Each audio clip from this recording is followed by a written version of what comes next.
Feliz y bendecido día, aprendiendo un curso de milagros. El secreto de la verdadera oración es olvidarte de las cosas que crees necesitar.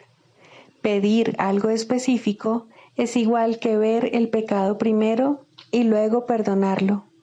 Del mismo modo, al orar pasas por alto tus necesidades específicas, tal como las ves, y las dejas en manos de Dios. Ahí se convierten en los regalos que le haces, pues le dicen que no antepondrás otros dioses a Él, ni que quieres otro amor que el suyo. Este libro es un comienzo, no un final. Del prefacio, que postula, párrafo 6. El pecado se define como una falta de amor. Puesto que lo único que existe es el amor, para el Espíritu Santo el pecado no es otra cosa que un error que necesita corrección en vez de algo perverso que merece castigo. Nuestra sensación de ser inadecuados, débiles o de estar incompletos procede del gran valor que le hemos otorgado al principio de la escasez, el cual rige al mundo de las ilusiones. Desde este punto de vista, buscamos en otros lo que consideramos que nos falta a nosotros. Amamos a otro con el objeto de ver qué podemos sacar de él. De hecho, a esto es a lo que en el mundo de los sueños se le llama amor. No puede haber mayor error que ese, pues el amor es incapaz de exigir nada. Introducción. Este es un curso de milagros. Es un curso obligatorio. Solo el momento en que decides tomarlo es voluntario. Tener libre albedrío no quiere decir que tú mismo puedas establecer el plan de estudios. Significa únicamente que puedes elegir lo que quieres aprender en cualquier momento dado. Este curso no pretende enseñar el significado del amor, pues eso está más allá de lo que se puede enseñar. Pretende, no obstante, despejar los obstáculos que impiden experimentar la presencia del amor, el cual es tu herencia natural. Lo opuesto al amor es el miedo, pero aquello que todo lo abarca no puede tener opuestos. Este curso puede, por lo tanto, resumirse muy simplemente de la siguiente manera. Nada real puede ser amenazado. Nada irreal existe. En esto radica la paz de Dios.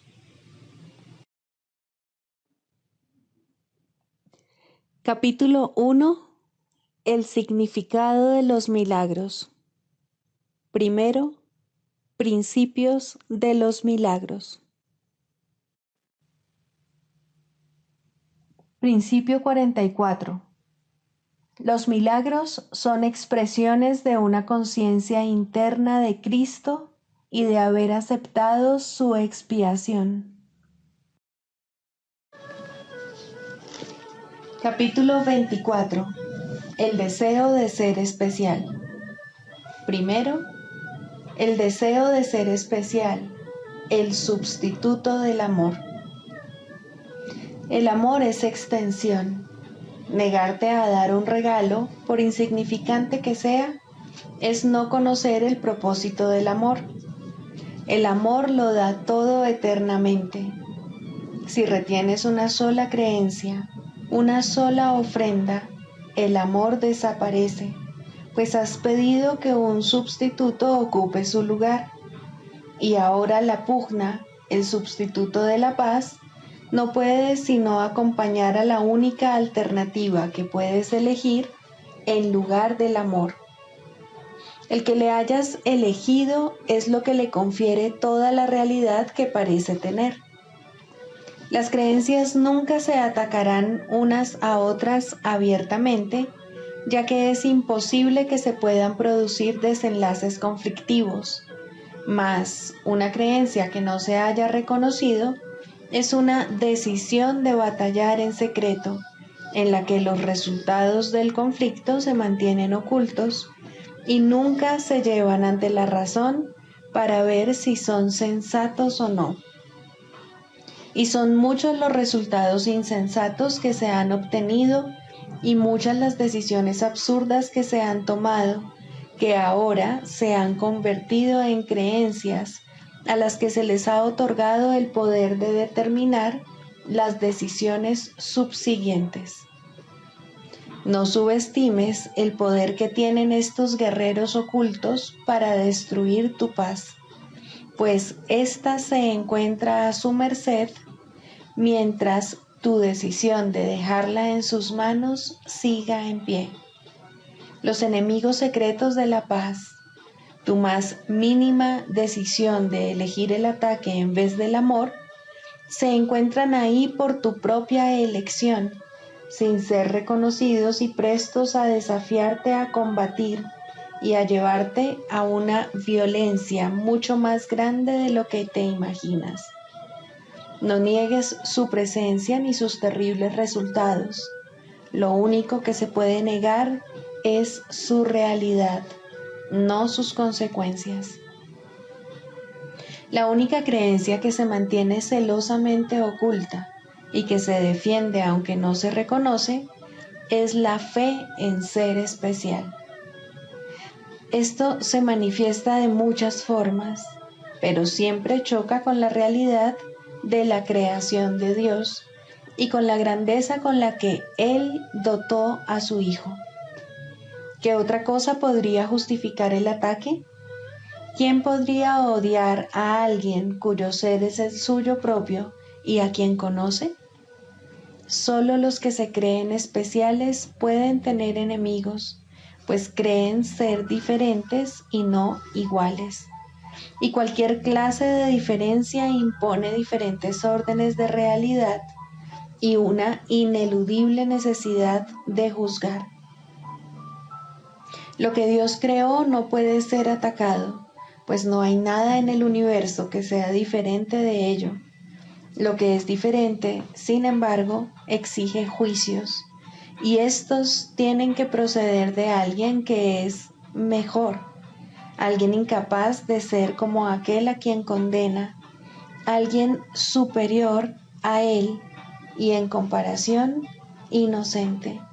Y así, el deseo de ser especial se convierte simultáneamente en un medio y en un fin, pues ser especial no solo separa, sino que también sirve como base desde la que el ataque contra los que parecen ser inferiores es natural y justo. Los que se creen especiales se sienten débiles y frágiles debido a las diferencias, pues lo que los hace especiales es su enemigo. Sin embargo, ellos lo protegen y lo llaman amigo. Luchan por él contra todo el universo, pues no hay nada en el mundo que sea más valioso para ellos. El deseo de ser especial es el gran dictador de las decisiones erróneas. He aquí la gran ilusión de lo que tú eres y de lo que tu hermano es. Y he aquí también lo que hace que se ame al cuerpo y se le considere algo que vale la pena conservar. Ser especial es una postura que requiere defensa. Las ilusiones la pueden atacar y es indudable que lo hacen, pues aquello en lo que tu hermano se tiene que convertir para que tú puedas seguir siendo especial es una ilusión. Hay que atacar a aquel que es peor que tú, de forma que tu especialismo pueda perpetuarse a costa de su derrota. Pues ser especial supone un triunfo, y esa victoria constituye la derrota y la humillación de tu hermano. ¿Cómo puede vivir tu hermano con el fardo de todos tus pecados sobre él? ¿Y quién, sino tú, es su conquistador? ¿Podrías odiar a tu hermano si fueses igual que él? ¿Podrías atacarlo si te dieses cuenta de que caminas con él hacia una misma meta? ¿No harías todo lo posible por ayudarlo a alcanzarla si percibieses que su triunfo es el tuyo propio? Tu deseo de ser especial te convierte en su enemigo, pero en un propósito compartido eres su amigo. Ser especial jamás se puede compartir, pues depende de metas que solo tú puedes alcanzar, y jamás él debe alcanzarlas, pues de otro modo tu meta se vería en peligro. ¿Qué significado puede tener el amor allí donde el objetivo es triunfar? ¿Y qué decisión puede tomarse en favor de ese objetivo que no acabe perjudicándote? Tu hermano es tu amigo porque su padre lo creó semejante a ti. No hay diferencia alguna entre vosotros. Se te ha dado a tu hermano para que el amor se pueda extender, no para que se lo niegues. Y lo que no das, lo pierdes. Dios se dio a sí mismo a vosotros dos, y recordar esto es el único propósito que compartís ahora. Por lo tanto, es el único propósito que tenéis. Podrías atacaros el uno al otro si decidieseis no permitir que el deseo de ser especial se interpusiese entre vosotros. Observa imparcialmente qué es lo que hace que no aceptes a tu hermano del todo, o qué es lo que te lleva a pensar que quizá os convendría más estar separados. ¿No es siempre acaso tu creencia de que tu sensación de ser especial se ve menoscabada por vuestra relación? ¿Y no es este el enemigo que hace que cada uno de vosotros sea una ilusión para el otro? Tu temor a Dios y a tu hermano procede de cada creencia de ser especial que aún no has reconocido, pues exiges que tu hermano se postre ante ella en contra de su voluntad, y Dios mismo tiene que honrarla o pagar las consecuencias. Todo vestigio de malicia, toda punzada de odio y todo deseo de perpetuar la separación nace ahí, pues en este punto el propósito que compartes con tu hermano queda velado de vuestras creencias. Te resistes a aceptar este curso porque te enseña que tú y tu hermano sois iguales.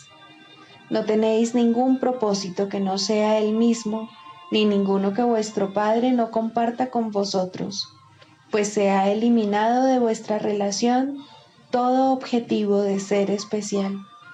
¿Destruirías ahora el objetivo de santidad que el cielo le confirió a esta relación?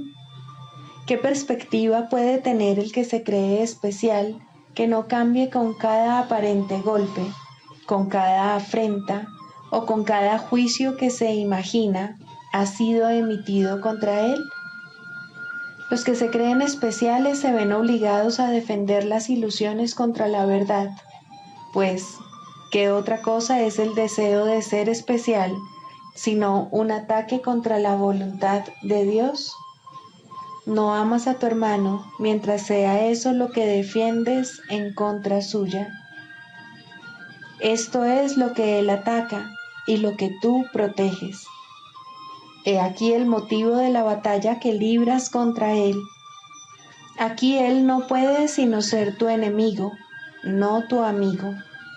Jamás podrá haber paz entre los que son indiferentes, mas él es tu amigo precisamente porque sois lo mismo.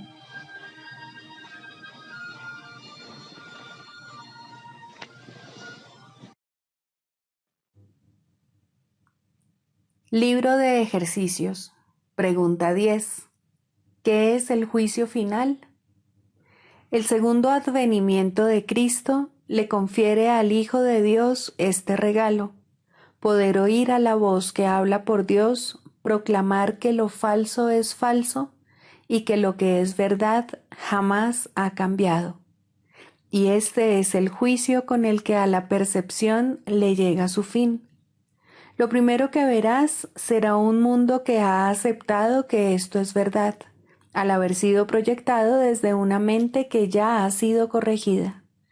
Y con este panorama santo, la percepción imparte una silenciosa bendición y luego desaparece al haber alcanzado su objetivo y cumplido su misión. El juicio final sobre el mundo no encierra condena alguna, pues ve a éste completamente perdonado, libre de pecado y sin propósito alguno. Y al no tener causa ni función ante los ojos de Cristo, simplemente se disuelve en la nada. Ahí nació y ahí ha de terminar. Y todas las figuras del sueño con el que el mundo comenzó desaparecen con él. Los cuerpos no tienen ahora ninguna utilidad, por lo tanto, desaparecen también, pues el Hijo de Dios es ilimitado. Tú, que creías que el juicio final de Dios condenaría al mundo al infierno junto contigo, acepta esta santa verdad. El juicio de Dios es el regalo de la corrección que le concedió a todos tus errores. Dicha corrección te libera de ellos y de todos los efectos que parecían tener. Tener miedo de la gracia redentora de Dios es tener miedo de liberarte totalmente del sufrimiento, del retorno a la paz, de la seguridad y la felicidad, así como de tu unión con tu propia identidad. El juicio final de Dios es tan misericordioso como cada uno de los pasos de su plan para bendecir a su Hijo y exhortarlo a regresar a la paz eterna que comparte con Él. No tengas miedo del amor, pues solo Él puede sanar todo pesar, enjugar todas las lágrimas y despertar tiernamente de su sueño de dolor al Hijo que Dios reconoce como suyo. No tengas miedo de eso.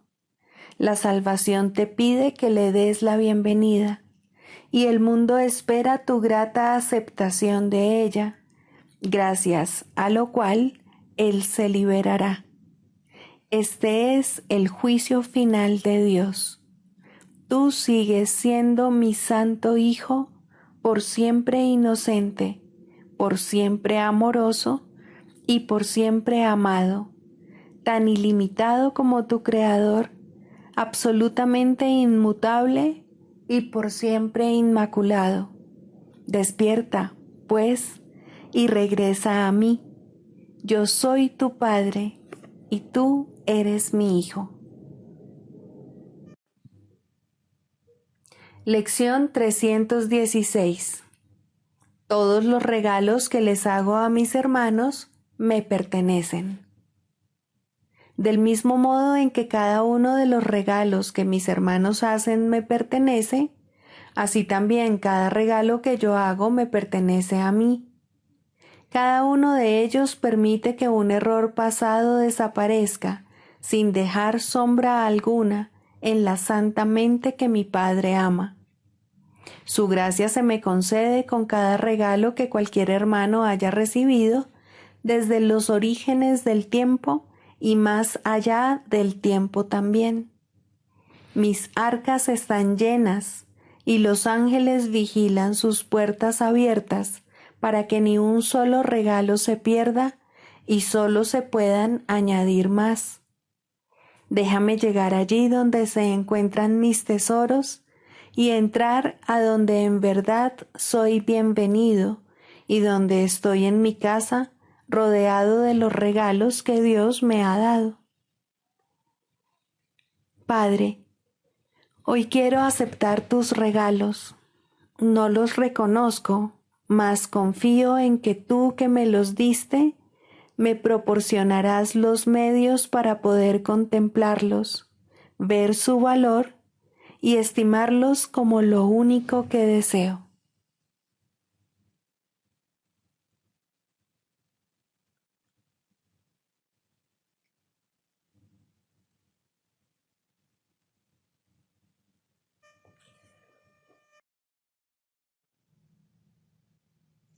Del Manual para el Maestro, pregunta 4. ¿Cuáles son las características de los maestros de Dios? 2. Honestidad. Todas las demás características de los maestros de Dios se basan en la confianza. Una vez que ésta se ha alcanzado, las otras se suceden naturalmente. Solo los que tienen confianza pueden permitirse ser honestos, pues solo ellos pueden ver el valor de la honestidad. La honestidad no se limita únicamente a lo que dices. El verdadero significado del término es congruencia. Nada de lo que dices está en contradicción con lo que piensas o haces. Ningún pensamiento se opone a otro.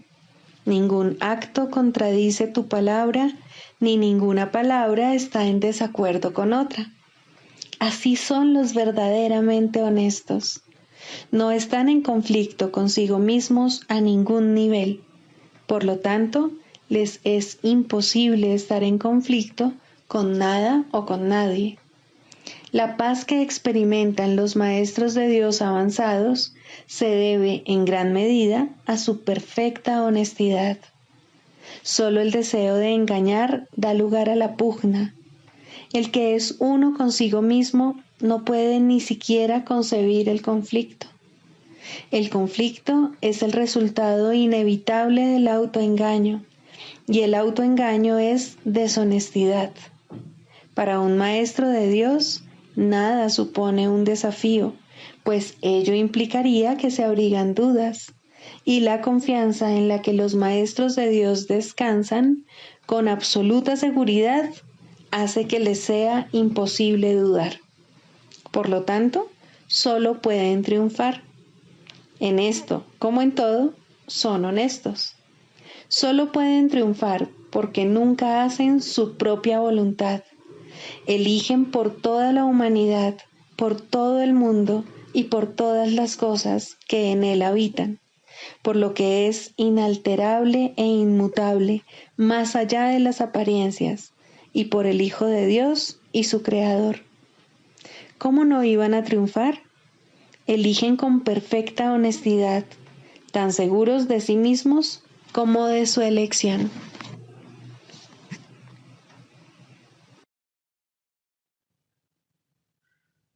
Manual para el Maestro, pregunta 12.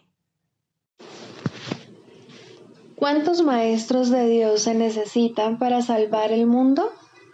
La respuesta a esta pregunta es uno solo.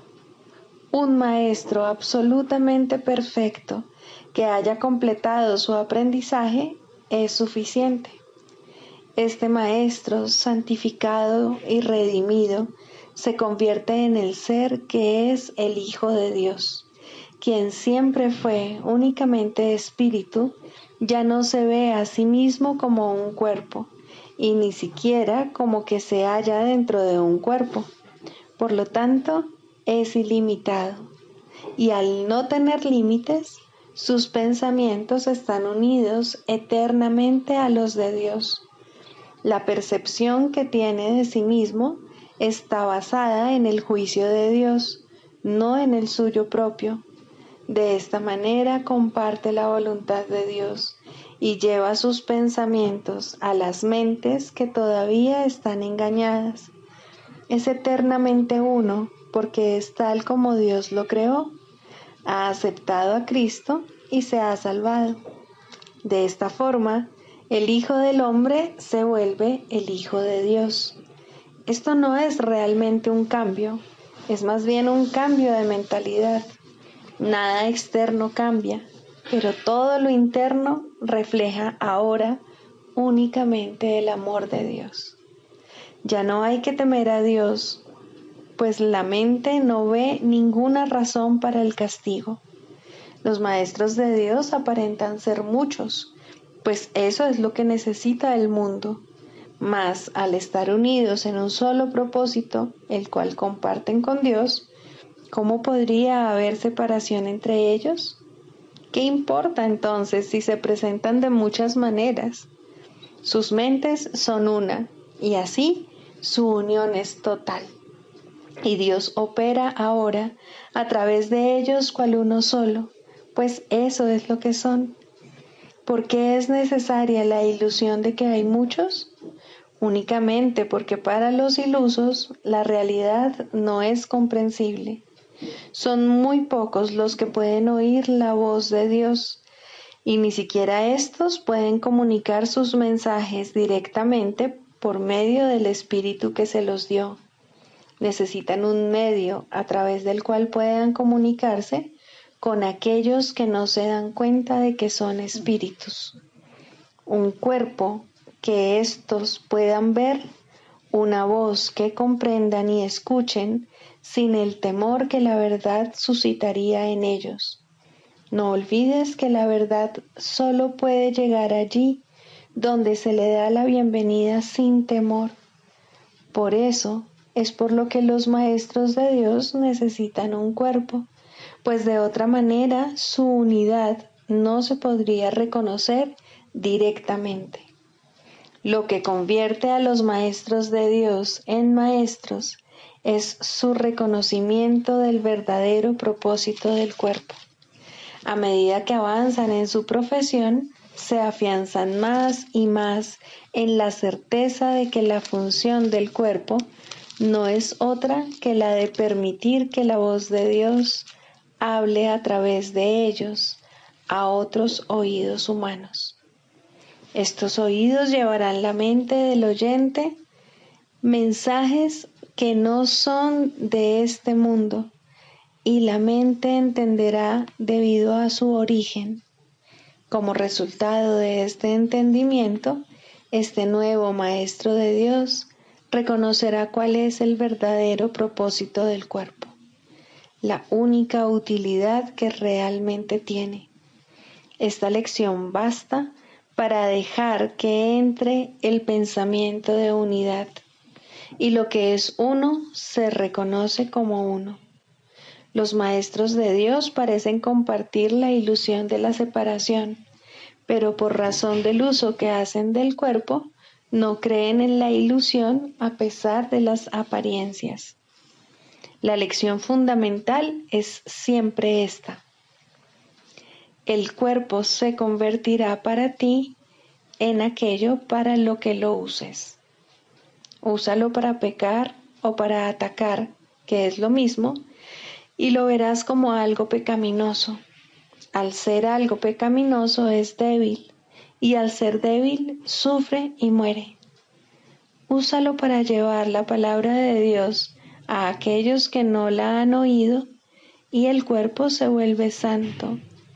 Al ser santo no puede enfermar ni morir. Cuando deja de ser útil, se deja a un lado. Eso es todo. La mente toma esta decisión, así como todas las que son responsables de la condición del cuerpo. El Maestro de Dios, no obstante, no toma esta decisión por su cuenta. Hacer eso sería conferirle al cuerpo un propósito distinto del que lo mantiene santo. La voz de Dios dirá cuándo ha llevado a término su cometido, tal como le dice cuál es su función. Mas Él no sufre, tanto si se va como si se queda. Ahora es imposible que pueda enfermar. La unicidad y la enfermedad no pueden coexistir. Los maestros de Dios eligen ver sueños por un tiempo. Es una elección consciente, pues han aprendido que toda elección se hace conscientemente, con pleno conocimiento de sus consecuencias. El sueño afirma lo contrario, pero ¿quién pondría su fe en sueños una vez que los has reconocido como tales? Ser conscientes de que están soñando es la verdadera función de los maestros de Dios, quienes observan a los personajes del sueño ir y venir, variar y cambiar, sufrir y morir, mas no se dejan engañar por lo que ven. reconocen que considerar a una de las figuras del sueño como enferma y separada no es más real que considerarla saludable y hermosa. La unidad es lo único que no forma parte de los sueños, y esta unidad, que indudablemente les pertenece, es lo que los maestros de Dios reconocen como lo que se encuentra tras el sueño, más allá de toda apariencia.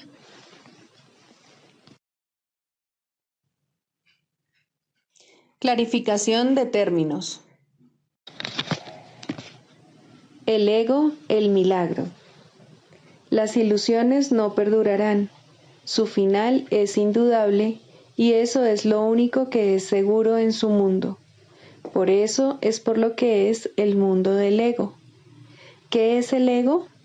El ego no es más que un sueño de lo que en realidad eres. Un pensamiento de que estás separado de tu creador y un deseo de ser lo que él no creó. El ego es un producto de la locura, no de la realidad. Es tan solo un nombre para lo innombrable, un símbolo de lo imposible, una elección de opciones que no existen. Le damos un nombre solo para que nos ayude a entender que no es más que un pensamiento ancestral según el cual aquello que se ha inventado es inmortal. Mas, ¿qué podría proceder de ello excepto un sueño que, al igual que todos los demás sueños, tan solo puede terminar en la muerte? ¿Qué es el ego? El ego no es nada, pero se manifiesta de tal forma que parece ser algo. En un mundo de formas no se puede negar al ego, pues solo él parece real. Mas, ¿podría el Hijo de Dios, tal como su Padre lo creó, morar en una forma o en un mundo de formas? Si alguien te pide que definas al ego y expliques cómo se originó, es porque cree que el ego es real e intenta, por definición, asegurarse de que su naturaleza ilusiva quede oculta tras las palabras que parecen otorgarle realidad. Ninguna definición que se haya hecho de una mentira puede hacer que ésta sea verdad, ni tampoco puede haber una verdad que las mentiras puedan realmente ocultar. La irrealidad del ego no se niega con palabras, ni su significado se vuelve claro por el hecho de que su naturaleza parezca tener una forma. ¿Quién puede definir lo indefinible? Sin embargo, incluso para esto hay una respuesta.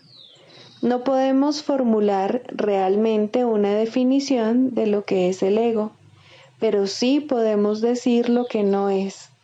Y esto lo podemos ver con perfecta claridad. Basándonos en eso, podemos deducir lo que es. Observa su opuesto y verás la única respuesta que tiene sentido. A lo opuesto al ego, desde cualquier punto de vista, origen, efectos y consecuencias, le llamamos milagro. En él encontramos todo lo que no tiene que ver con el ego en este mundo. El milagro es lo opuesto al ego, y solo en él podemos observar lo que era el ego, pues en él vemos lo que éste aparentemente hacía. Y la causa y sus efectos no pueden sino seguir siendo una misma cosa. Donde antes había obscuridad, ahora veremos luz. ¿Qué es el ego? Lo que antes era la obscuridad. ¿Dónde está el ego? Donde antes estaba la obscuridad. ¿Qué es ahora y dónde puede encontrársele? No es nada y no se le puede encontrar en ninguna parte. Ahora la luz ha llegado y su opuesto se ha ido sin dejar ni rastro. Donde antes había maldad, ahora hay santidad. ¿Qué es el ego? Lo que antes era maldad. ¿Dónde está el ego? en una pesadilla que solo parecía ser real mientras la estabas soñando. Donde antes había crucifixión, ahora está el Hijo de Dios. ¿Qué es el ego? ¿Quién tiene necesidad de preguntar? ¿Dónde está el ego? ¿Quién necesita ir en busca de ilusiones ahora que los sueños han desaparecido? ¿Qué es un milagro? Un milagro es un sueño también, pero si observas todos los aspectos de ese sueño, jamás volverás a dudar. Observa el bondadoso mundo que se extiende ante ti mientras caminas envuelto en mansedumbre. Observa a los ayudantes que encuentras a lo largo del camino que recorres, felices ante la certeza del cielo y la garantía de paz.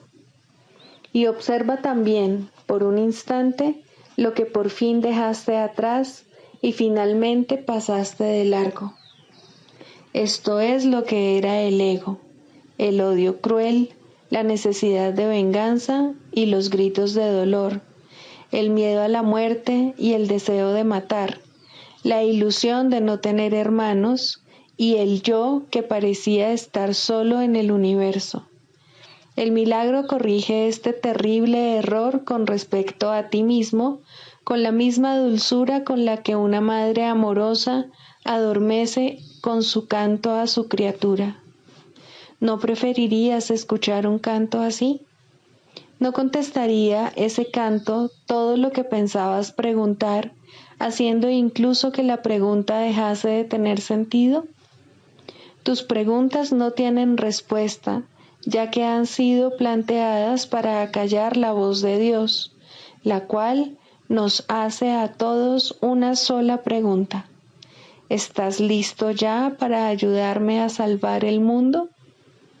Pregunta esto en vez de preguntar qué es el ego, y verás un súbito resplandor envolver al mundo que el ego fabricó. Ahora no se le niega a nadie ningún milagro.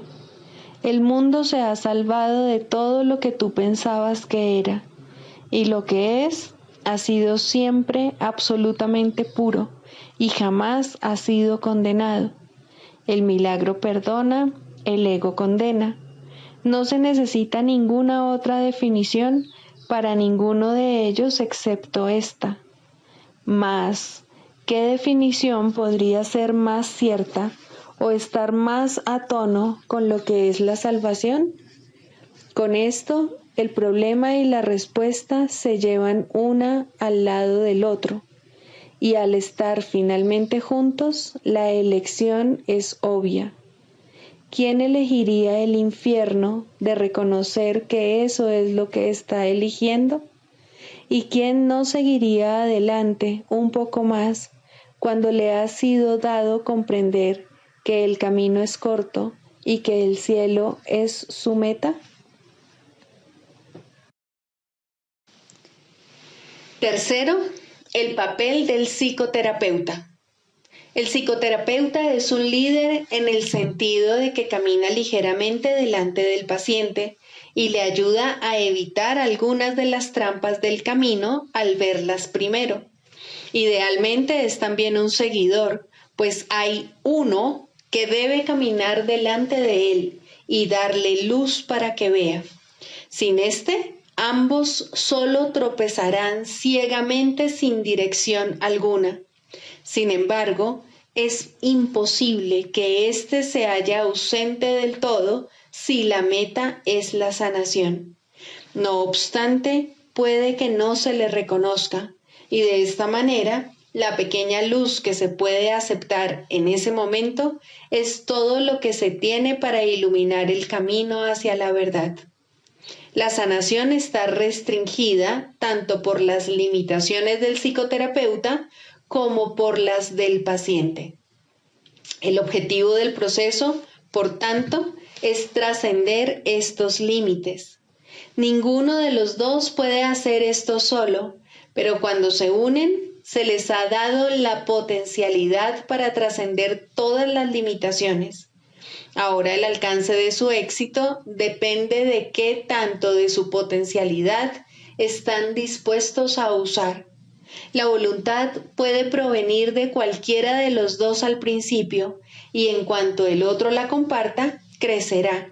El progreso se convierte en un asunto de decisión.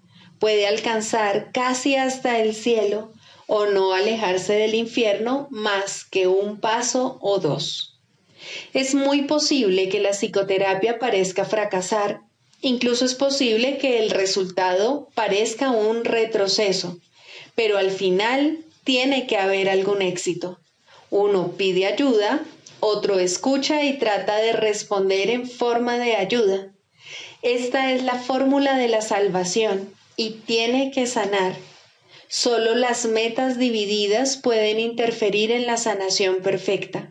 Un terapeuta sin ningún ego podría sanar el mundo sin una palabra, por el solo hecho de estar ahí.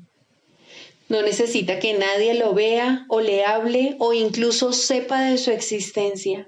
Su simple presencia es suficiente para sanar. El terapeuta ideal es uno con Cristo, pero la sanación es un proceso, no un hecho. El terapeuta no puede progresar sin el paciente y el paciente no puede estar listo para recibir a Cristo o de lo contrario no podría estar enfermo. En un sentido, el terapeuta sin ego es una abstracción que se encuentra al final del proceso de sanación, demasiado avanzado para creer en la enfermedad y demasiado cerca de Dios para conservar sus pies en la tierra. Ahora Él puede ayudar a través de aquellos que necesitan ayuda, pues de esta manera está llevando a cabo el plan establecido para la salvación. El psicoterapeuta se convierte en su paciente al trabajar a través de otros pacientes para expresar sus pensamientos a medida que los recibe de la mente de Cristo. El canto de la oración. 2. El perdón. Introducción. El perdón da alas a la oración para que su ascenso sea fácil y su progreso veloz. Sin su fuerte apoyo sería inútil tratar de ir más allá del primer peldaño de la oración o incluso intentar ascender. El perdón es el aliado de la oración, su hermano en el plan para tu salvación. Ambos vendrán a sostenerte y a mantener tus pies firmemente plantados y tu propósito fuerte e inalterable. Contempla la ayuda más grande que Dios ordenó que estuviese contigo hasta que llegues a Él, y con esto llega el fin de las ilusiones. A diferencia de la naturaleza intemporal de su hermana, la oración, el perdón tiene un final, pues se vuelve innecesario cuando el ascenso se completa. No obstante, por ahora tiene un propósito más allá del cual no puedes ir, ni es necesario que lo hagas. Logra esto y habrás sido redimido. Logra esto y habrás sido transformado. Logra esto y salvarás al mundo. Primero, perdonarte a ti mismo. Ningún regalo del cielo ha sido tan mal interpretado como el perdón. De hecho, se ha convertido en una calamidad, en una maldición allí donde debía bendecir, en una cruel burla de la gracia, en una parodia de la santa paz de Dios. Pero aquellos que aún no han elegido dar los primeros pasos en el camino de la oración, no pueden sino usarlo de esa manera. La benevolencia del perdón resulta imperceptible al principio, porque no se entiende lo que es la salvación ni realmente se busca. Lo que se concibió para curar se usa para herir, porque no se desea el perdón. La culpa se convierte en la salvación y el remedio parece ser una terrible alternativa a la vida. Así, pues, el perdón para destruir se adapta mucho mejor al propósito del mundo que el verdadero objetivo del perdón y los medios honestos por los cuales éste se alcanza. El perdón para destruir no pasará por alto ningún pecado, ningún crimen, ni ninguna traza de culpa que pueda buscar, encontrar y, entre comillas, amar. Amado de su corazón es el error, y las faltas lucen enormes y crecen y se expanden ante su mirada. Selecciona cuidadosamente todas las cosas perversas y pasa por alto lo amoroso, como si de una plaga se tratase, algo odioso teñido de peligro y muerte. El perdón para destruir es la muerte, y eso es lo que ve en todo lo que contempla y odia. La misericordia de Dios se ha convertido en un cuchillo retorcido que busca destruir al Santo Hijo que Él ama. ¿Te perdonarías a ti mismo por todo esto? Aprende entonces que Dios te ha dado los medios a través de los cuales puedes retornar a Él en paz. No veas el error, no lo hagas real. Selecciona lo amoroso y perdona el pecado al elegir en su lugar la faz de Cristo. ¿De qué otra manera puede la oración regresar a Dios? Él ama a su Hijo. ¿Podrías acordarte de Él y al mismo tiempo odiar lo que Él creó? Odiarás al Padre si odias al Hijo que Él ama. Pues tal como veas al Hijo, así te verás a ti mismo, y tal como te veas a ti mismo, así será Dios para ti. De la misma manera en que siempre oras por ti, del mismo modo es a ti al que siempre se le concede el perdón. Es imposible perdonar a otro, pues son únicamente tus pecados lo que ves en él. Quieres verlos en él y no en ti. Por eso es por lo que perdonar a otro es una ilusión. Sin embargo, es el único sueño feliz en todo el mundo, el único que no conduce a la muerte. Solo en otro puedes perdonarte a ti mismo, pues le has hecho culpable de tus pecados y ahora tienes que encontrar tu inocencia en él. ¿Quién sino el pecador necesita que se le perdone? Jamás pienses que puedes ver pecado en nadie excepto en ti mismo. Este es el gran engaño del mundo, y tú, el que más se engaña a sí mismo. Siempre parece que el malvado es otro, y como resultado de su pecado, tú eres el perjudicado. ¿Sería posible la liberación si esto fuese cierto? Pues en tal caso serías el esclavo de todos, ya que lo que cualquiera de ellos hiciese dictaría tu destino, tus sentimientos, tu desesperación o esperanza, tu desdicha o alegría. No serías libre a menos que Él te concediese la libertad, y al Él ser malvado, solo puede dar maldad. No puedes ver sus pecados sin ver los tuyos, mas puedes liberarlo y liberarte a ti mismo. El perdón, verdaderamente concedido, es el camino en el cual se encuentra tu única esperanza de libertad. Otros cometerán errores al igual que tú, mientras esta parodia de mundo parezca ser tu hogar. No obstante, Dios mismo dio a todos sus hijos un remedio para todas las ilusiones que creen ver. La visión de Cristo no utiliza tus ojos, pero tú puedes mirar a través de los suyos y aprender a ver como Él. Los errores no son sino diminutas sombras que desaparecen fugazmente y que solo por un instante parecen ocultar la faz de Cristo, que continúa inmutable tras todas ellas. Su constancia permanece en tranquilo silencio y perfecta paz. Él no sabe de sombras. Suyos son los ojos que ven, más allá del error, al Cristo en ti. Pide entonces su ayuda. y pregúntale cómo aprender lo que es el perdón, tal como su visión lo ve. Tienes necesidad de lo que Él da y tu salvación depende de lo que aprendas. La oración no es libre para llegar hasta el cielo, mientras el perdón para destruir permanezca contigo. La misericordia de Dios eliminará de tu santa mente esta manera de pensar mordaz y venenosa.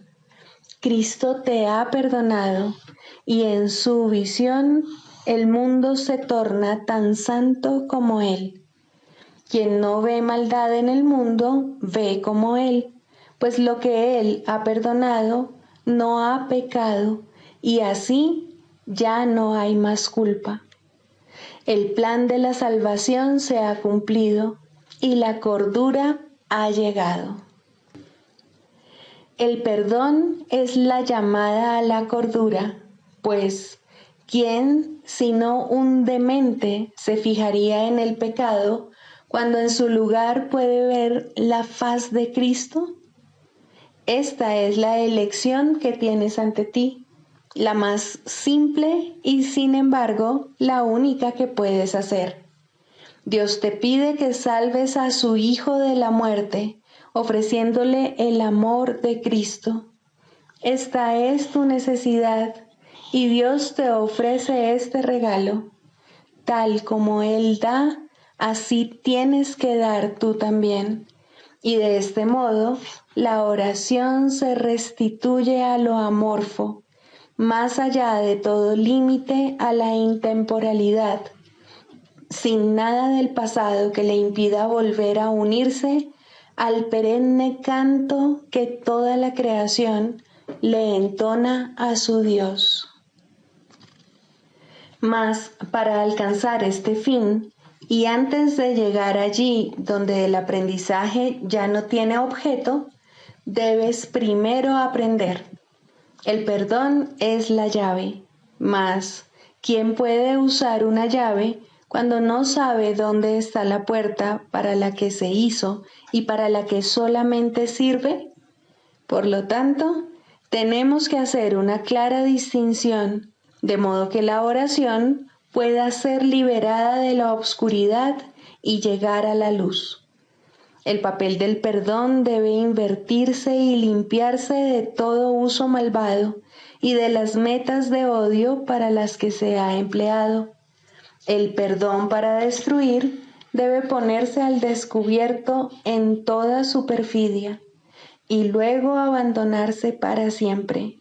No debe quedar ni el más mínimo vestigio de él si el plan que Dios estableció para tu retorno ha de lograrse al fin y el aprendizaje concluir. Este es el mundo de los opuestos y tienes que elegir entre ellos a cada instante mientras el mundo siga siendo real para ti.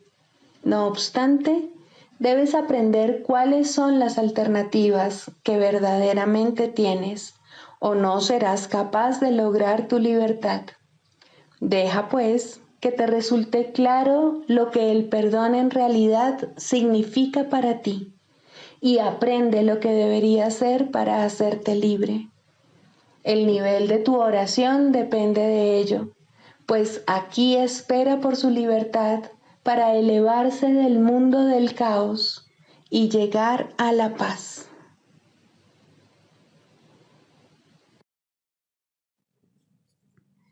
Sigamos a Jesús haciendo del perdón algo tan natural como respirar y algo tan vital como el aire. Amén.